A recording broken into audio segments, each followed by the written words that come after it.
Assalamualaikum warahmatullahi wabarakatuh. Teman-teman, di video sebelumnya kita udah bahas tentang awal mula alam semesta dan dari berbagai sudut pandang, baik dari sudut pandang ilmu pengetahuan atau sudut pandang agama.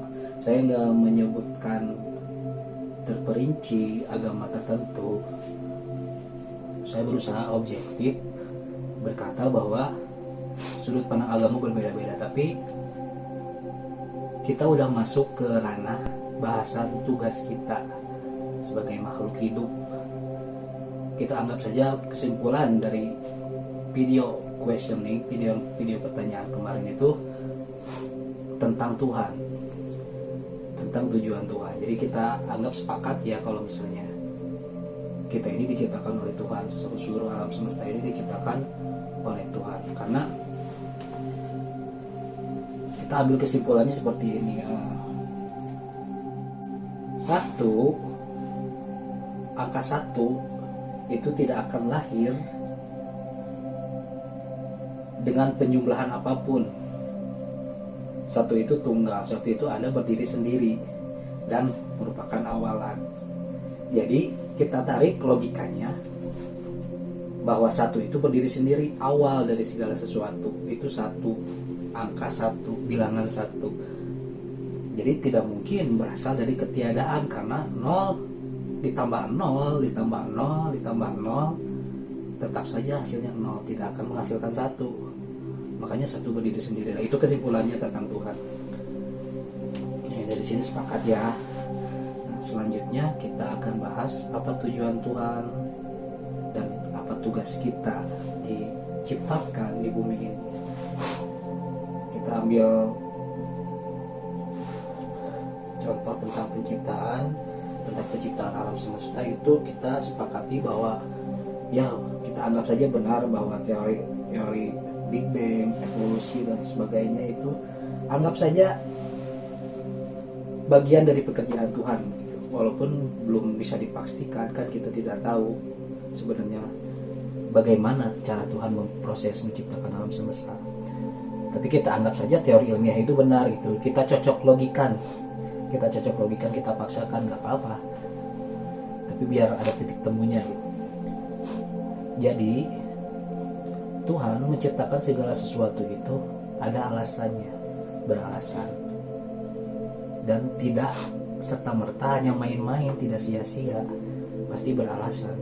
Termasuk manusia, terutama manusia. Malah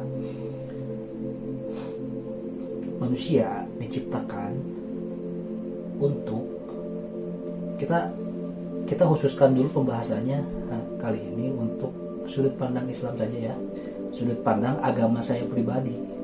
Karena saya tidak punya kewenangan, tidak punya hak, tidak punya ilmu untuk berbicara dalam sudut pandang agama lain, karena saya tidak tahu tentang agama lain. Jadi ini disclaimer dulu. Jadi kita bahas dari sudut pandang khusus subjektif ya, jadi dari sudut pandang Islam dulu, dan tidak akan detail bahasnya juga karena saya tidak begitu paham juga tentang agama saya gitu. Jadi saya hanya memahami apa yang saya pelajari selama ini, yang saya tahu semampu saya. Jadi tugas manusia itu kalau misalnya diperhatikan di yang kita pelajari secara agama, bahkan dari sisi kemanusiaan aja ya, sisi kita memahami alam semesta dan sebagainya, kita itu akan harusnya menjaga tempat kita ada, yaitu bumi ini. Bumi ini harus sepatutnya kita jaga, kita lestarikan, kita rawat. Nah, itu tujuan kita diciptakan, tujuan kita untuk memelihara segala sesuatu yang ada di bumi. Makanya kita ditempatkan di bumi ini kan. Namun masalahnya adalah apakah makin kesini manusia benar-benar melestarikan bumi, menjaga, atau malah merusak? Atau bahkan mereka berkata bahwa kita melakukan perbaikan padahal mereka melakukan kerusakan. Ini kan sudah jelas dijelaskan dalam Al-Quran. Teman-teman tahu sendiri ayatnya yang mana. Jujur saja saya tidak tahu letaknya di mana, tapi saya tahu itu ada. teman-teman yang lebih tahu.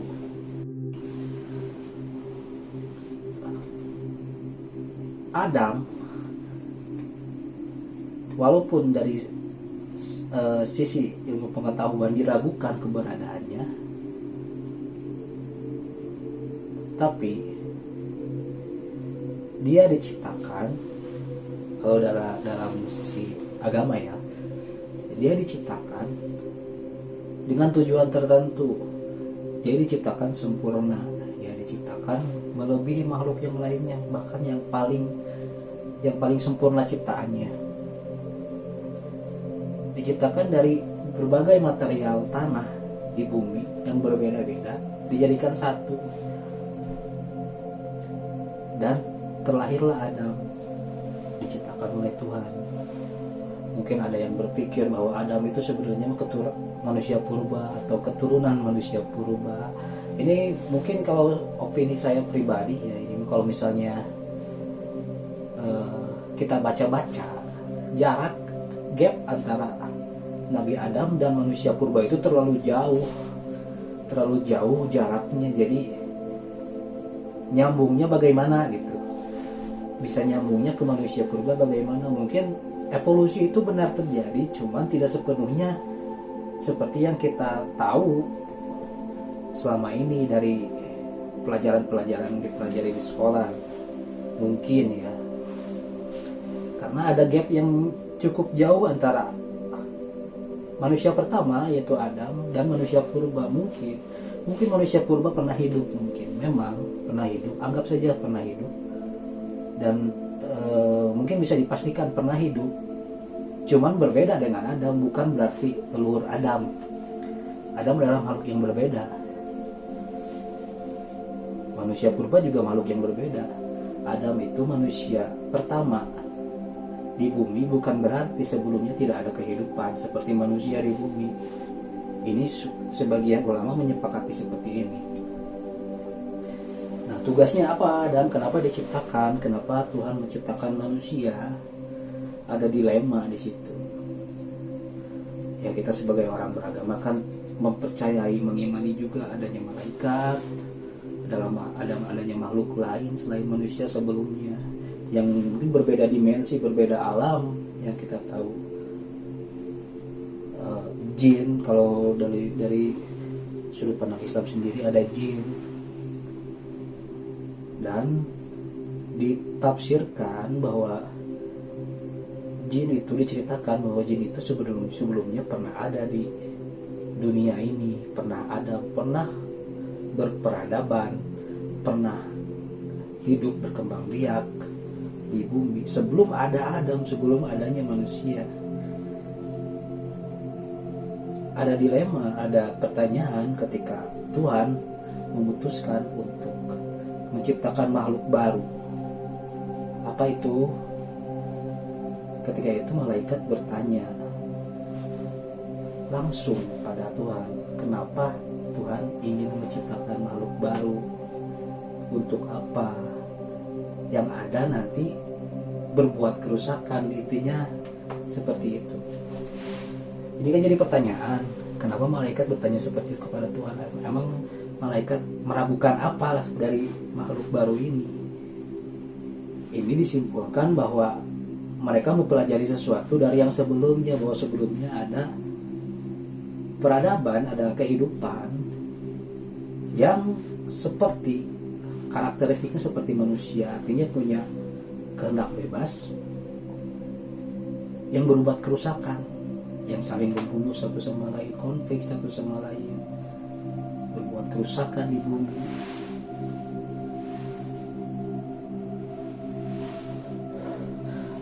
Maka ini menimbulkan pertanyaan sendiri bagi malaikat, termasuk jin juga. Ya kan kita tahu kan tentang iblis, bagaimana iblis bertanya-tanya, kenapa sih Tuhan itu menciptakan makhluk baru? Emang saya nggak cukup? Emang saya dan para malaikat nggak cukup? Kalau nyiptain makhluk baru dengan kehendak bebas pula, maka hal yang sudah terjadi bakal terjadi lagi. Itu pola pikir iblis, pola pikir jin waktu itu. Saya pernah baca bahwa nama aslinya itu Azazil. Ya kan saya juga nggak tahu, cuman saya pernah baca nama asli iblis itu Azazil sebelumnya. Dia itu bertanya-tanya gitu. Jadi alasan iblis tidak mau hormat sama Adam itu karena alasan yang masuk akal, karena alasan yang ada sebab akibatnya. Jadi Tuhan itu tidak pernah menciptakan makhluk untuk menjadi jahat, tidak. Menjadi buruk atau baik itu pilihan makhluknya sendiri, yang mempunyai kehendak bebas, yang mempunyai hawa nafsu. Yang ini bakal jadi alasan untuk iblis membangkang nantinya. Karena Adam itu kan diciptakan dan terlahir mempunyai kehendak bebas, sama seperti jin. Dua makhluk ini punya karakteristik yang sama, yang mempunyai kehendak bebas. Artinya dia bisa jadi buruk, bisa jadi baik. Nah, iblis punya pengalaman dalam hidupnya. Dia telah melihat banyak kejadian yang buruk dari bangsanya, berperang satu sama lain dan lain sebagainya, merusak bumi, merusak alam. Maka dia bertanya-tanya seperti itu dengan keras, wajar. Itu adalah hal yang wajar. Namun ketika Tuhan menjelaskan bahwa dia lebih tahu dari makhluknya, artinya Tuhan mempunyai alasan sendiri, malaikat langsung mengerti, langsung taat. Tapi tidak dengan iblis. Mungkin jika dibahasakan bahasa kita, iblis itu yang nggak bisa gitu dong. Ya harus jelas alasannya kenapa. Kalau enggak nanti bakal terjadi lagi kayak bangsa dirinya sendiri gitu. Nah di situ kan iblis jadi berpikir, bertanya-tanya. Mungkin ada curhat tersendiri dengan para malaikat gitu. Tapi karena malaikat tidak punya kehendak bebas, tidak punya hawa nafsu, hanya mengandalkan logika dan pikiran. Jadi mereka taat karena mereka diperintahkan memang untuk taat, diciptakan tanpa hawa nafsu, tanpa kehendak bebas. Tapi berbeda dengan iblis, kan iblis punya kehendak bebas, jadi dia memilih untuk bertanya-tanya, demokratis iblis itu. Dan dia memandang Tuhan itu superior, mentang-mentang Tuhan seenaknya nyiptain, seenaknya berkehendak. Dia menuntut haknya. Jika ditelusuri, iblis ini menuntut haknya, menuntut harga dirinya. Perjuangannya selama ini dikemanain, main dihancurin aja. Kan selama ini saya berbakti sama Tuhan, kenapa malah jadi kayak gini? Tahu pola pikir iblis kayak gitu. Tapi kehendak Tuhan tidak akan bisa berubah. Kehendak Tuhan itu tetap, dan tetap diciptakan anak Adam itu. Ya mungkin ada teman-teman di sini, teman-teman sekalian berpikir ini orang sok tahu, ini orang tahu dari mana pola pikir iblis kayak gitu. Saya cuma berpikir teman-teman, mungkin teman-teman juga bisa tanyain ke orang yang lebih paham gitu. Hanya saja kan kita tahu bahwa Tuhan itu menciptakan segala sesuatu ada alasannya.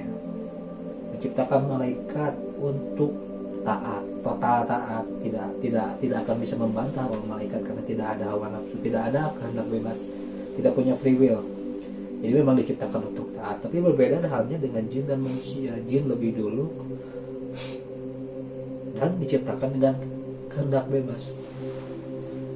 Jadi dia bisa memilih. Begitupun juga manusia, sama seperti jin. Dua entitas makhluk ini diciptakan dengan tujuan yang sama, untuk beribadah.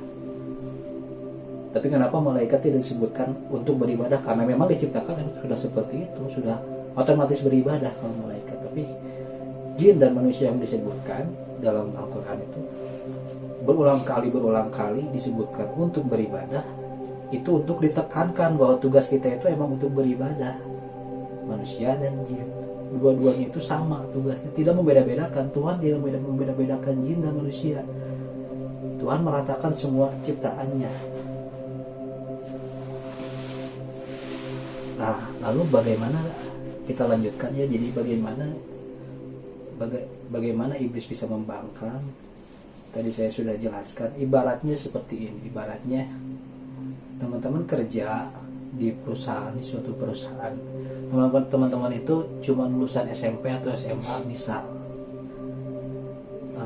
melamar di perusahaan tertentu sebagai cleaning service, diterima sebagai cleaning service ya. Bekerja rajin, menjadi teladan, sampai diangkat, bekerja beberapa tahun, mengabdi, diangkat menjadi supervisor misal. Supervisor mengabdi lagi, dipercaya oleh atasan, oleh direktur perusahaan, diangkat lagi menjadi koordinator misal. Terus mengabdi bertahun-tahun di perusahaan tersebut dan mencintai pekerjaan teman-teman, sampai sangat dipercaya oleh direktur perusahaan. Direktur perusahaan tersebut mencap teman-teman ini, orang ini adalah karyawan teladan dia, dan mungkin akan diangkat nantinya menjadi manajer perusahaan, melebihi staf-staf yang lain. Padahal awalnya dia hanya cleaning service, lulusan SMP atau SMA, tidak kuliah sama sekali. Tapi karena ulet, karena rajin, maka menjadi karyawan teladan sampai bisa diangkat menjadi staf karyawan, staf perusahaan. Lalu pada suatu hari, pada suatu ketika, direktur perusahaan membawa seseorang yang masih muda, terlihat masih muda, terlihat inosen, gak tahu apa-apa, kelihatan gak tahu apa-apa orangnya, dan mungkin tidak punya pemahaman tentang perusahaan ini bagaimana. Lalu tiba-tiba direktur perusahaan tersebut mengumpulkan semua karyawannya, staf perusahaan, termasuk teman-teman yang kerja di situ. Ibaratnya orang itu yang kerja di situ, yang dari cleaning service itu, yang sampai diangkat karena mengabdi bertahun-tahun, dikumpulkan semuanya. Kumpulkan, diberi pengumuman bahwa saat ini anak muda ini yang dibawa direktur perusahaan tersebut, anak muda ini akan menjadi manajer perusahaan ini. Bisa dibayangkan ekspresi para karyawan yang lain. Mungkin kita anggap anak muda ini itu baru lulus, masih muda, baru lulus banget. Tiba-tiba dibawa sama direktur perusahaan lalu diangkat menjadi manajer. Pasti kaget kan? Kaget, lalu bertanya-tanya, kenapa menyerahkan perusahaan kepada anak baru ini yang masih muda, yang tidak tahu apa-apa. Nantinya takutnya perusahaan ini bakal hancur, bakal gagal total, nanti tidak akan sukses, tidak akan makmur, malah jadi merosot, hancur. Itu pertanyaan masuk akal, berlogika, sebab akibatnya jelas. Dan yang paling bertanya-tanya dengan keras itu orang itu tadi, yang diangkat menjadi, yang berharap diangkat menjadi manajer karena pengabdiannya bertahun-tahun. Lalu ada manajer baru yang kelihatannya nggak tahu apa-apa, tiba-tiba jadi manajer, dia pasti berontak. Itu wajar, beralasan kuat, wajar. Tapi tiba-tiba direktur perusahaan berkata, tidak usah ragu, tidak usah cemas, saya lebih tahu tentang perusahaan saya, makanya saya mempercayakan anak ini untuk menjadi manajer. Ya tentu orang itu tidak akan terima, pasti berpikir ini mentang-mentang direktur, main asal comot orang langsung jadi manajer, tidak akan terima, pasti protes, pasti memberontak. Ya nggak bisa begitu, kan saya mengabdi bertahun-tahun, saya lebih tahu, saya lebih pantas, saya lebih tahu seluk-beluk perusahaan ini, buruk baiknya saya lebih tahu, bahkan melebihi staf-staf yang lain. Padahal saya berasal dari cleaning service dulu, artinya saya lebih tahu, orang itu lebih tahu perusahaan ini seluk-beluknya daripada orang anak baru ini yang diangkat menjadi manajer. Dia pasti protes. Nah itu ibaratnya seperti itu iblis kepada Tuhan itu, dan staf-staf itu dia ibaratkan sebagai malaikat. Anak baru ini adalah Adam, jadi beralasan kuat, wajar jika iblis disebut wajar jika iblis memberontak. Gak bisa gitu, mentang-mentang Tuhan jangan sembarangan, hak saya mana, kan gitu. Dari situ iblis dicap sebagai makhluk yang angkuh, yang sombong. Padahal sebenarnya kalau ditelusuri, iblis tidak menyadari kesombongannya. Itu yang berbahaya. Kesombongan itu kadang tidak disadari. Iblis itu tidak disadari, dia berpikir bahwa dia itu sedang mempertahankan haknya, mempertahankan harga dirinya untuk layak mendapatkan hal yang sepantasnya dia dapatkan. Karena dia berpengalaman, dia lebih tahu tentang bumi, lebih tahu tentang apa yang terjadi di bumi, karena dia punya pengalaman sebelumnya, karena dia tidak mau hal yang buruk terjadi lagi ke depannya. Tapi karena Tuhan memutuskan untuk menciptakan makhluk baru untuk menjadi pemakmur bumi, pengganti khalifah, iblis marah. Lalu keluarlah kata-kata dari iblis ini. Pada waktu itu belum dipanggil iblis sebenarnya, iblis itu Azazil, jin iblis itu kan. Belum ada julukan setan atau iblis. Keluarlah dari mulut iblis itu bahwa saya lebih baik dari dirinya. Saya dari api, dia dari tanah. Nah, ini hal yang rasis pertama kali terjadi. Iblis sampai berkata seperti itu, saking marahnya dia, saking tidak terimanya dia. Dia berusaha demokratis dengan Tuhan, tapi Tuhan tidak mau. Tuhan malah berkata dia lebih tahu, tanpa menjelaskan apa-apa ke iblis. Sebenarnya itu ujian sebenarnya untuk iblis. Hanya saja iblis sudah tidak tahan. Mungkin sudah tidak tahan, sudah tidak terima, sudah tidak mau diterima lagi. Lalu Tuhan mengancam dengan siksa neraka kan. Tidak membuat iblis bertaubat, tapi malah membuat iblis menjadi-jadi. Coba bayangkan sih teman-teman, bayangkan menjadi posisi, bukan berarti saya minta teman-teman menjadi iblis. Cuman bayangkan posisinya Anda ngobrol sama Tuhan, Anda teman-teman udah pengalaman banget, tahu-tahu kayak gitu, wajar mungkin berkata seperti itu ke Tuhan. Terus ketika diancam malah mungkin menjadi-jadi. Udah mentang-mentang Tuhan main menciptakan makhluk baru, mentang-mentang Tuhan juga main ngancam. Jadi mungkin berpikir, oh berarti saya bakal masuk neraka. Ya udah, kalau kayak gitu ya udah, kayak itu yang dipikiran iblis. Kalau udah diancam neraka kayak gitu, ya udah sekalian aja saya bawa mereka, anak cucu mereka ke dalam, saya buktikan. Nah itu yang dipikirkan iblis. Saya buktikan perkataan saya benar, nanti mereka bakal membuat kerusakan. Nanti Tuhan lihat aja, ciptaan Tuhan ini nggak akan benar nih, bakal terulang lagi sama kayak bangsa saya, kayak gitu. Ada momen ketika Adam selesai diciptakan itu kan, dikumpulkan semua makhluk ciptaan Tuhan itu, malaikat dan jin itu, untuk melihat, menyaksikan ciptaan baru ini, makhluk baru ini bernama manusia ini. Dan diperintahkan kepada mereka semua, termasuk bukan hanya malaikat tapi termasuk jin juga, termasuk iblis juga di situ, Azazil juga ada. Diperintahkan bagi mereka untuk menyaksikan makhluk baru ini berkumpul semua. Adam sudah selesai diciptakan, diberi ruh dan diberi pengetahuan juga.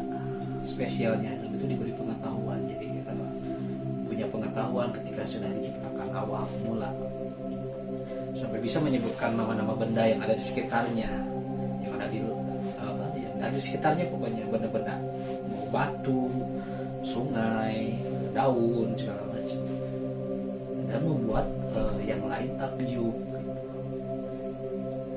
Di situ kan bisa dibayangkan iblis ada di situ melihat hal seperti itu. Jadi seolah-olah Tuhan itu membanggakan ciptaan barunya dan mengenyampingkan dirinya yang sudah mengabdi bertahun-tahun.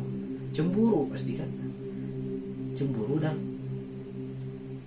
hatinya penuh penyakit hati, penuh iri, dendam, kesombongan, keangkuhan muncul, makin muncul. Sampai pada satu titik mereka diperintahkan untuk menghormati Adam, menghormati ciptaan barunya ini dengan cara bersujud, bukan sujud sebagai seolah-olah sujud seperti ke Tuhan gitu, tapi sujud penghormatan sesama antar sesama makhluk Tuhan, sujud penghormatan. Dan malaikat semuanya sontak merata bersujud kepada Adam. Adam sebenarnya tidak tahu apa-apa di sekelilingnya ini apaan sebenarnya. Itu mungkin bisa dibayangkan seperti itu, karena baru diciptakan kan, baru fresh, dan memang punya pengetahuan, cuma kan tidak tahu apa yang terjadi sebelum-sebelumnya kan, karena baru diciptakan. Tapi ada satu sosok yang masih berdiri. Satu sosok itu adalah iblis sendiri, si jin yang bernama Azazel.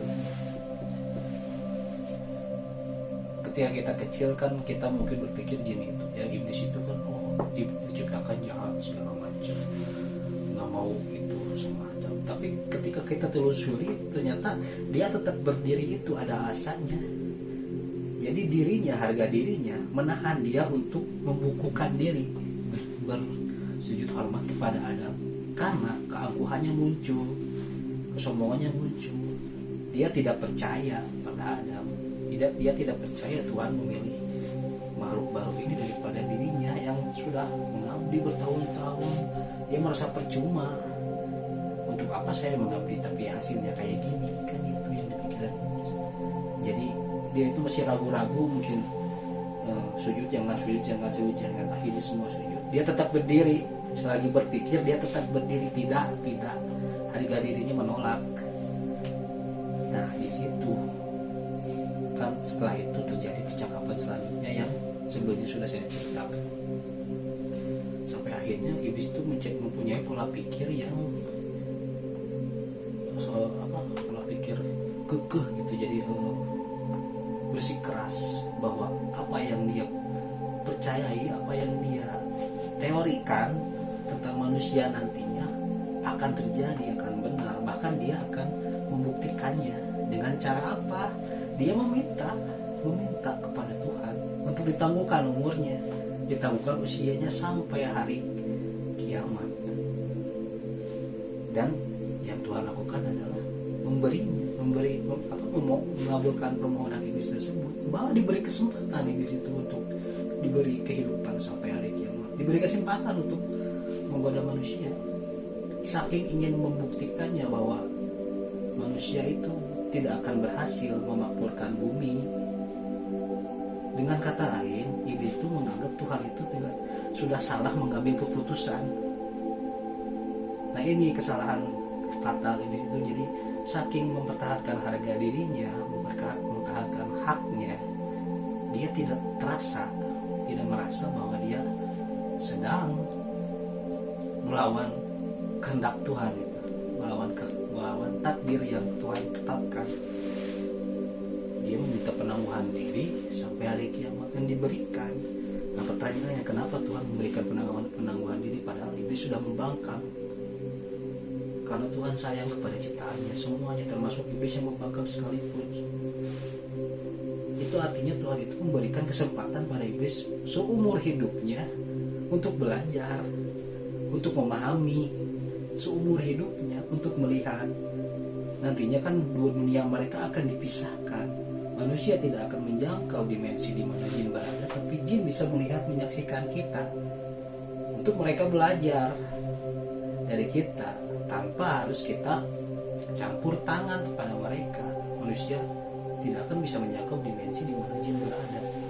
Makanya disebut gaib, itu artinya gaib. Jadi gaib itu bukan yang terjadi hari-hari ini, zaman modern kayak di negara kita kayak sekarang gitu. Jadi gaib itu seolah tahayul, berhubungan dengan hantu, roh jahat segala macam. Tidak, gaib itu dimensi, suatu dimensi yang berbeda yang tidak bisa kita jangkau secara indera peraba kita, tidak bisa kita jangkau karena dimensinya berbeda. Bayangkan teman-teman, misal dimensi itu seperti ini. Jadi ada kertas, teman-teman gambar apapun di situ. Bayangkan jika gambar itu atau apa yang ada di kertas itu hidup di ruang itu, di ruang kertas tersebut, bukan ruang tapi di bidang itu, bidang kertas tersebut. Ada sesuatu yang hidup di kertas tersebut. Lalu teman-teman tempelkan gelas di atasnya. Nah, apa yang dilihat dari sesuatu yang hidup di kertas itu?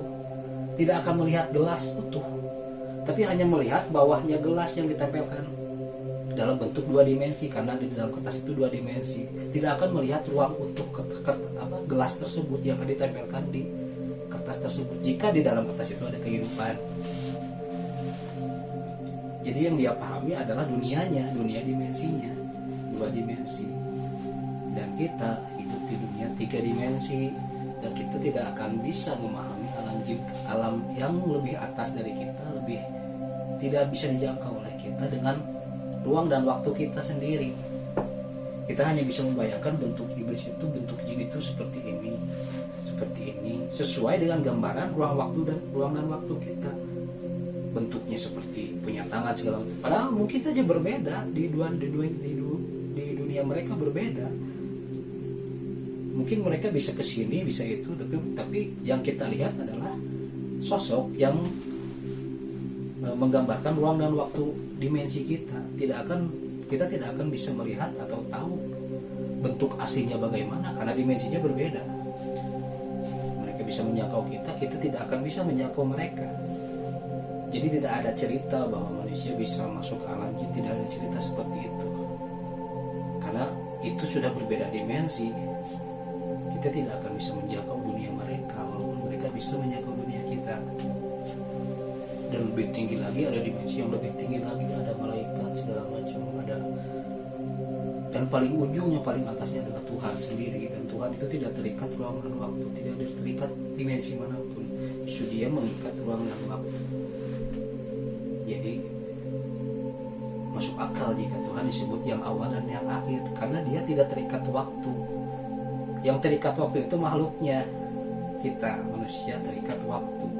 Kita bisa mati, bisa lahir, tumbuh, jadi anak-anak, remaja, dewasa, tua dan mati. Itu karena kita terikat waktu. Sedangkan Tuhan tidak. Tuhan itu yang ada, yang awal dan yang akhir. Karena Dia tidak terikat waktu. Dia ada di zaman ini, masa sekarang, masa lalu, dan masa depan.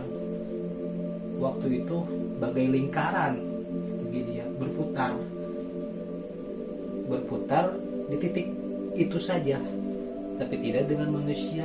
Manusia waktu itu berjalan linear, garis lurus, dari belakang maju ke depan, dari bawah ke atas, bergerak satu arah. Itu waktu bagi manusia.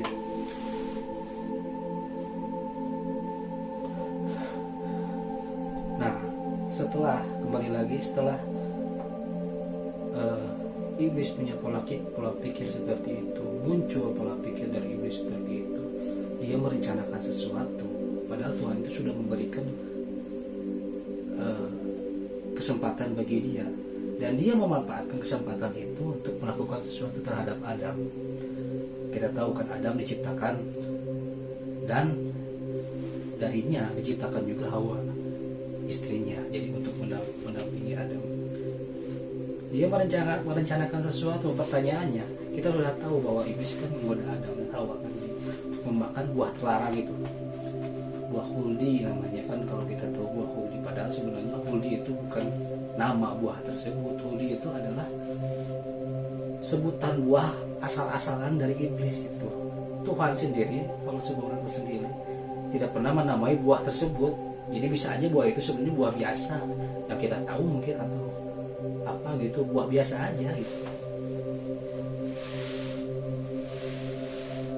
Nah, iblis merencanakan sesuatu. Dia ingin menggoda Adam dari awal. Dia ingin menjerumuskan Adam gitu. Ingin membuktikan perkataannya kepada Tuhan bahwa apa yang dia percayai, teori ini ini akan benar dan akan disaksikan Tuhan. Nah pertanyaannya apakah berhasil? Iblis kan, Adam itu kan kalau kita percayai kan dari agama kita, Adam dan Hawa itu ada di surga. Nah, kan iblis itu udah diusir dari surga. Bagaimana caranya dia bisa masuk dan menggoda Adam dan Hawa masuk ke surga? Itu gimana caranya? Kan udah diusir. Ada yang bilang sembunyi-sembunyi. Emang Tuhan gak maha melihat? Kan Tuhan maha melihat. Mau sembunyi dimanapun pasti bakal ketahuan. Nah artinya Tuhan itu membiarkan iblis menggoda Adam dan Hawa karena itu ujian juga untuk iblis. Jadi manusia dan jin yang saling bertentangan ini, Adam itu udah diperingatkan tentang iblis dan iblis, tentang rencananya iblis. Dua-duanya akan diuji. Iblis diuji dan Adam juga diuji, dipertemukanlah. Jadi sengaja Tuhan itu sebenarnya membiarkan mereka bertemu satu sama lain, bicara satu sama lain, membiarkan iblis menggoda Adam dan membiarkan Adam tergoda atau mendengarkan iblis. Yang mana nih yang bakal kuat? Dua-duanya sama-sama makhluk yang punya kehendak bebas, yang punya hawa nafsu. Yang mana nih yang bakal mempengaruhi satu sama lain? Apakah Adam yang bakal tergoda sama iblis, ataukah iblis yang bakal disadarkan oleh Adam? Jadi sengaja Tuhan mempertemukan mereka karena iblis itu masuk walaupun memang katanya sembunyi-sembunyi, tapi kan Tuhan maha tahu. Jadi ini bisa disimpulkan bahwa Tuhan itu memang memperhatikan mereka di mana nih yang bakal terjerumus atau tersadarkan.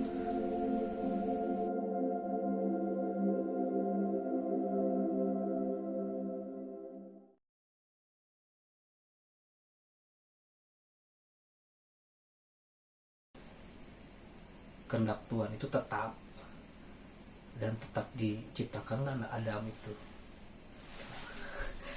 Nah, misalnya, mikir lah.